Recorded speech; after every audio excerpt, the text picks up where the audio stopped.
আসসালামু আলাইকুম, কেমন আছেন সবাই? তো অঙ্কটা হচ্ছে নিচের কোন সংখ্যাটি বৃহত্তম। তো এইরকম যখন আমরা একটা সংখ্যা বৃহত্তম বা ক্ষুদ্রতম পাবো, তখন যে অপশনগুলো থাকবে সে অপশনটা একটার সাথে একটা আর গুণ করতে হবে।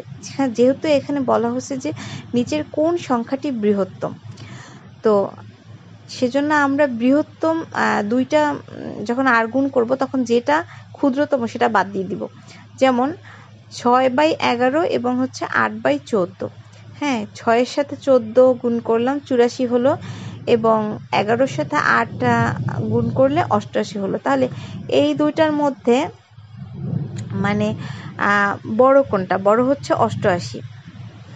বড় হচ্ছে 88 এবং ছোট হচ্ছে 84। তাহলে 6/11 যেটা ওইটা তাহলে হচ্ছে ছোট।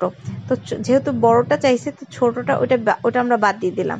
তাহলে 8/14 এটার সাথে আবার 3/5 এটা এরোভাবে গুণ করলে একটা আসে 40 এবং আরেকটা আসে হচ্ছে 42।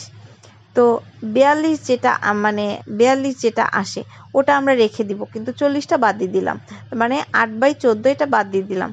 তাহলে 3/5 এটা হচ্ছে থাকবে। তারপরে 3/5কে 5/8 দ্বারা আবার আমরা অ্যারো গুণ করলাম, তাহলে একটা 24 আসে, একটা 25।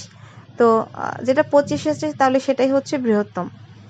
তো 5/8 তাহলে এটাই হচ্ছে বৃহত্তম সংখ্যা।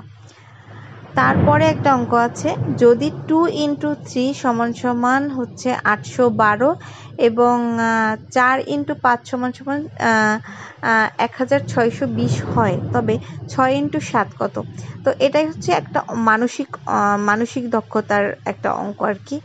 তো 3 দুগুণে তো 6 হয়, কখনো তো 812 হওয়ার কথা না। তো এখানে হবে যেমন 2কে যদি আমরা 4 দিয়ে গুণ করি তাহলে 4 দুগুণে 8। দেখেন যে প্রথম সংখ্যাটা 8 দেয়া আছে। তারপরে আবার 3কে যদি আমরা হচ্ছে 4 দিয়ে গুণ করি তাহলে 3 × 4 = 12। তো সেভাবেই 4কে যদি আমরা 4 দিয়ে গুণ করি 4 × 4 = 16 এবং 5কে যদি 4 দিয়ে গুণ করি তাহলে 20। মানে বোঝাই যাচ্ছে যেখানে প্রত্যেকটা সংখ্যাকে 4 দিয়ে গুণ করলে যেটা হয় সেটাই বসানো হয়েছে। তাহলে সেই হিসেবে যদি 6কে আমরা 4 দিয়ে গুণ করি তাহলে কত হয়?